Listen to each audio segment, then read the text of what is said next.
Cheap fragrances are all the hype right now, and it's understandable. Lattafa, known for some of the best cheapy fragrances, but are they actually? Let's talk about it. Here's some codes to save you some cash on your next Middle Eastern, niche, or designer fragrances. What's going on, guys? My name is Neeb. Welcome back to AROMATIX. Today we're going to be talking about 10 random Lattafa fragrances you might not have heard of or you might have forgotten of, and some that a lot of people actually know about. We're going to be rating them, basically. Are they worth the money or not? And let's go ahead and get started. Hit that subscribe button, and kicking things off is with an oldie that is definitely a goodie. It's one that potentially has been forgotten, but maybe because of the bottle. The bottle in itself is nothing spectacular, and I will say that I've been stabbed by this deer a couple of times, Lattafa. So aside from that, the stickers do come off. It is what it is, okay? The scent profile of this is actually pretty damn good. It's got what smells like this suede accord, reminding me a lot of like Baby Cat, Rosendo Matteo No. 5, and a couple of floral aspects to this one, which in fact does make it lean towards more so Rosendo Matteo No. 5 to my nose. Both of which are actually pretty damn close, except for the fact that the Rosendo Matteo does tone down the whole gasoline or the rough suede texture by just a little bit. It's going to be a very insignificant difference to the average nose, genuinely. If you smell this, you smell Baby Cat, you smell Rosendo Matteo No. 5, you're likely to think that you're smelling the same thing. So is this one worth it? I personally think so. And the differences start to shine as it starts to dry down. Some of those spices do creep in,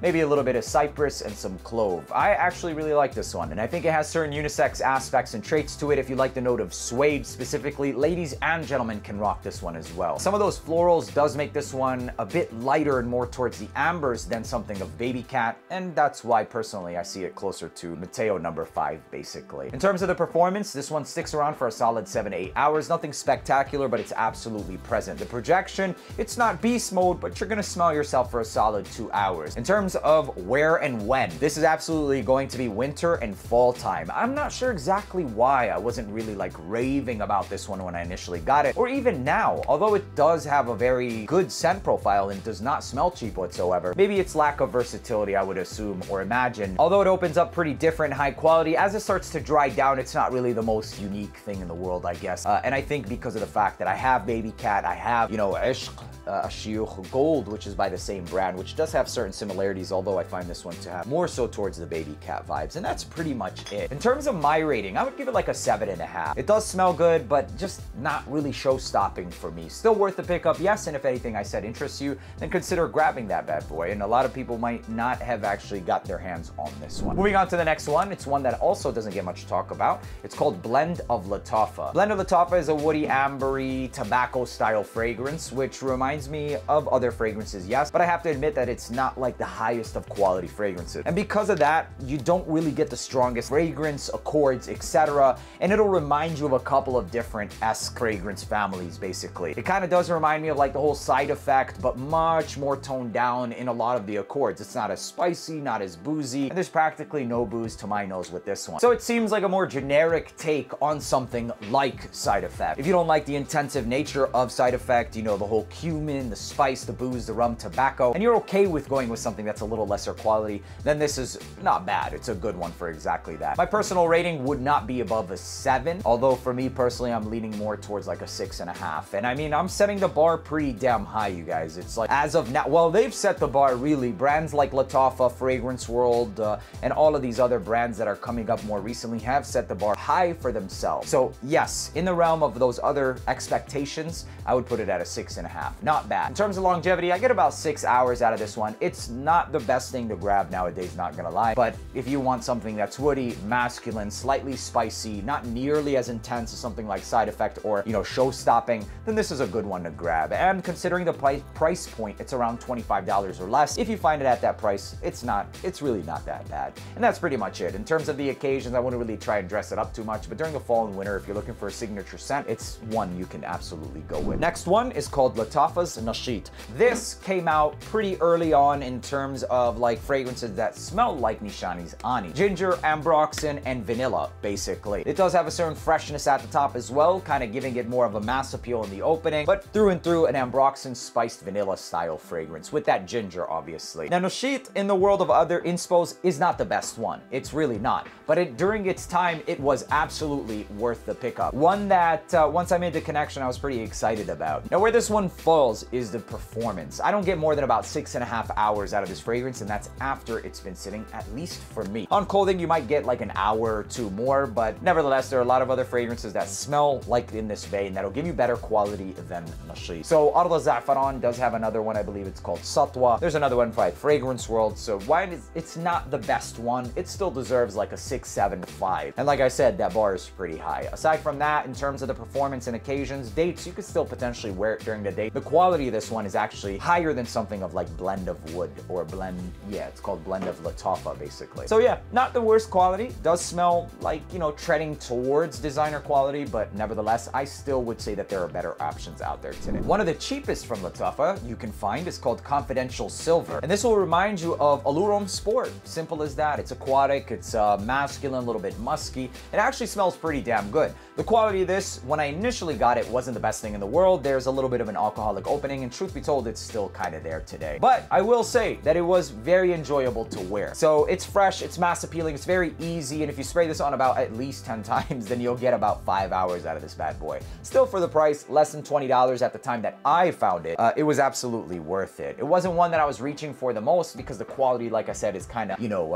is it worth it? But yeah, ultimately, it is still definitely, or was still definitely worth it. In terms of the rating, I would say that this one, I would put it at a 7, just because I really enjoyed this one. It's not spectacular, nothing, you know, groundbreaking, but it's actually still really good. For the price, it's safe, it's inoffensive. If you're not wearing anything and you'd rather wear a fragrance, this is the one to go with, gentlemen. You could signature scent this as well. It is more appropriate for the summer and the springtime. I wouldn't try to date this one up or anything like that, but if you're going to the office, you're going to the gym or school, Confidential Silver is easy. You put this in your bag and who cares what happens to the bottle. And it smells a little bit musky, some citruses, and everything clean, basically. Easy, inoffensive, and potentially compliment worthy. I don't really see this one being compliment worthy unless somebody says something like, oh, you smell clean. That's pretty much it. In terms of the occasions, nothing more than just like beater fragrance, basically. I wouldn't recommend dressing it up just because it lacks a performance. As simple as that. Is it worth it still though? I think so. I think so. For those occasions, yes. But if you don't really have many of those occasions, then probably not. If you're not really looking for a beater, then yeah, it's passable. Ajaib Dubai, the black one. A lot of people actually rave about this fragrance, and more so coffee lovers, because that's what this is all about. And I find this to lean towards the cappuccino side of things. I'm not really the craziest about thick and rich, creamy, sweetened coffee fragrances, and so I feel like my rating is going to be lower than what most people who enjoy that realm are going to give it. I don't give this more than like a 6, honestly. And for me personally, it's just because of how cloying it can be. So at a 6, but if you like this realm of fragrance, then it would definitely go up probably about a 1.5 points. So if you enjoy that cappuccino, etc., this doesn't smell bad quality by any means. So that rating is very strictly for my taste. If you have a certain taste or a similar taste, then you're probably not going to enjoy this one. But if you like coffee fragrances, that's where this one, for the price and value, would go up and be more so in like the mid to high 7s, honestly, because of the price tag, because of the, you know, limited options. Like, what do we have in this realm for cheap fragrances that do coffee? Sure, there's that Salvatore Ferragamo Uomo, but that's more tiramisu and ambrox and more cologne style vibes. And then we have the Michael Jordan and stuff. And in that realm, this is absolutely one of the best ones in that realm. So understanding that I'm not really craziest about the sweetened coffee, that's where the rating would personally be for me. I think it is worthy of at least a 7 in its realm, so keep that into consideration. It's not really one that I would personally go for, but it's still pretty good if you like coffee fragrances. In terms of the performance, this actually lasts a pretty long time, and I definitely can see somebody dressing this one to a date. It does have that gourmand-esque, ambery, warm style DNA that is date worthy. Would I wear it to a date? That's a different story. So, but in terms of my personal taste, I wouldn't give it more than that 6.5. So moving on to the next one is going to be Lattafa's Nabras. And Nabras was rumored to be like this Billie Eilish inspo. And yeah, it definitely has resemblances to that. It's vanillic and floral. It does have a feminine edge to it, but I've rocked it and I had no problem rocking it. It's gotten me compliments. It's lasted all day. If you want a vanillic based cheapie, this is one of the best ones. That has that citrusy floral style DNA to it as well. The scent profile in itself does smell like it's now we're in like designer territory. And the performance of this one allows you to wear it to a lot more occasions. You can definitely dress this one up. This one not only having the vanilla and floral aspect to it, the vanilla in itself is a powdery natured vanilla as well. It smells pretty damn high end, and I would personally even wear it to a date during the spring, maybe during the fall time, etc. The only gripe that I have about this one is that the cap came completely undone, and actually right now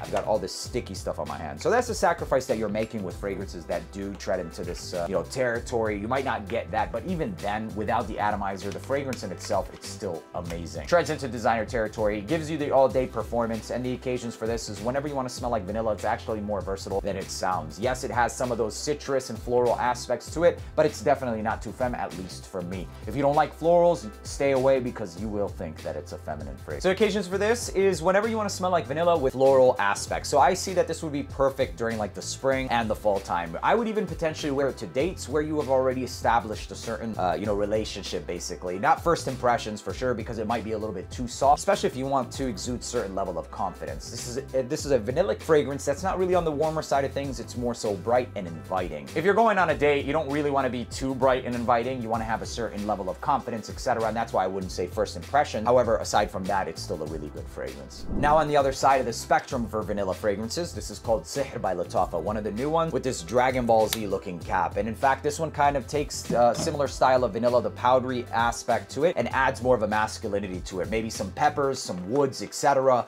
And it does take away all of those floral traits. So in a similar territory and realm, but adding a lot more spices and not so much as the citruses. So if you want to have that same vibe, but the peppers are definitely dosed up, almost tickle your nose style pepper, this is the one to go with.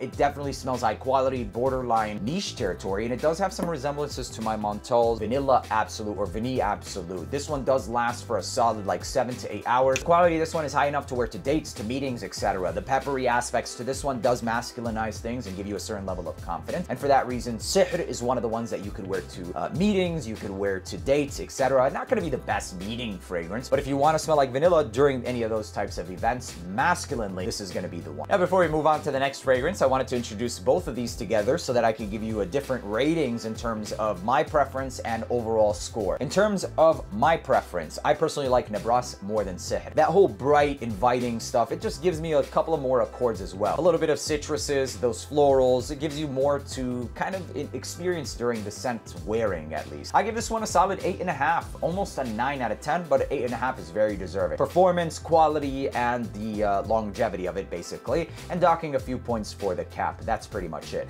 In terms of Sihr by Lattafa, I would give this one no more than like an 8 out of 10. Performance isn't the best, the quality is actually really good, but it's not as easy to wear, at least in my opinion, in comparison to the Nebras, and that's pretty much it for both of these. I'd give this an 8.5, and I'd give this one like a tops of 8. Design, I will say though that this one is actually a pretty sick bottle design. Moving on to the next one, this is called Antique, and this is a part of their Emirati niche line, basically. And this smells a lot like Gris Charnel. It's got fig, it's got iris, it's got some aromatics. It's a pretty unisex-based fragrance. Niche style DNA, and it does tread close to niche territory. The quality-wise, I wouldn't really call it niche quality. However, they do have Liam Gray by Lattafa, and that in itself actually smells better than that. It smells better, it smells stronger, and for that reason, I would personally say that this isn't even worth it in my opinion. I paid around $65, $70 for this one, and that's the whole point of like Lattafa, etc., is to keep them more cheap, affordable, at least in my opinion. So if I want Gris Charnel, I'm definitely going to go for Gris Charnel, and I recommend the same. There's just a certain level of refinement that you're going to get with that one, the quality of the fig, the quality of the iris, the naturals of ingredients, etc. However, if you want something that smells like it, that does it for like $35, maybe up to $45, Liam Gray by Lattafa is phenomenal. I would personally give that one a 9 out of 10. It's really damn good. This one, I don't even want to rate it. I just don't even think it's worth it, to be honest. And that scent profile is going to be perfect for the fall and the springtime. You're going to stand out. You're going to smell different. It is pretty damn unisex, maybe leaning slightly masculine because of certain aromatic or herbal style kicks to the fragrance, likely coming from that tea. In terms of the occasions, you can dress it up to a date, and you could either dress it down. It works in multiple of occasions and seasons, even to the office. I personally think so. It does smell a little bit upscaled, nevertheless, you could still do it. Moving on to a favorite of mine from a long time ago, not the best in quality, but I enjoyed this one a lot. It's called Ratted Silver by Lattafa. It does have like this pineapple, black currant, oak mossy style DNA, similar to that of Cedrat Boissé, with a little bit of a metallic undertone, and that metallic undertone is likely to be because of the quality. This isn't the best quality, but man, I loved rocking this bad boy. I never really got more than about 6.5, 7 hours out of this. My enjoyment factor with it was like an 8, but nowadays in comparison to a lot of these other fragrances, it wouldn't be more than like a 6.75. Still, one of my most favorite fragrances that I have like a nostalgia with, basically. Is it worth it? For under 30? I would say for under 25, 30 bucks. Yeah, I still think so, honestly. It gives you that whole Cedrat Boissé vibe, and not necessarily the whole Hachivada Ventus, because of the fact that it does have a little bit more emphasis around the oak moss, and specifically that pineapple, at least to my nose. So in terms of the occasions, don't even try and dress this up. You can signature scent this. It just doesn't smell the most expensive. Yes, you could try and dress it up, I guess, but I personally wouldn't recommend you do so. And that's pretty much it. It's a beater fragrance as well that smells better than your typical beater style DNA. Last but not least, this is called Ishq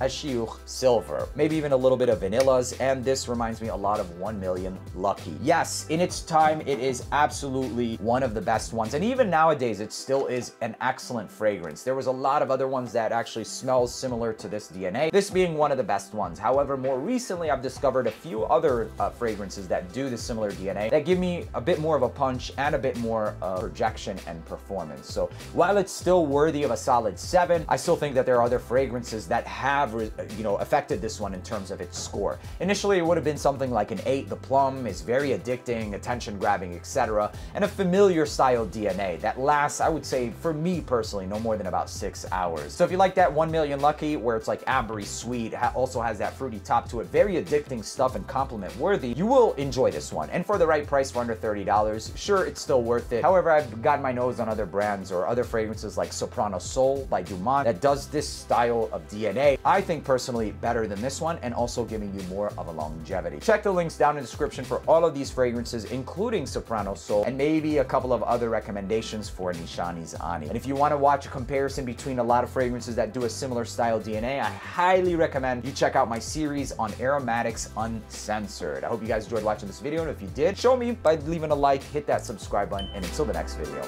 peace.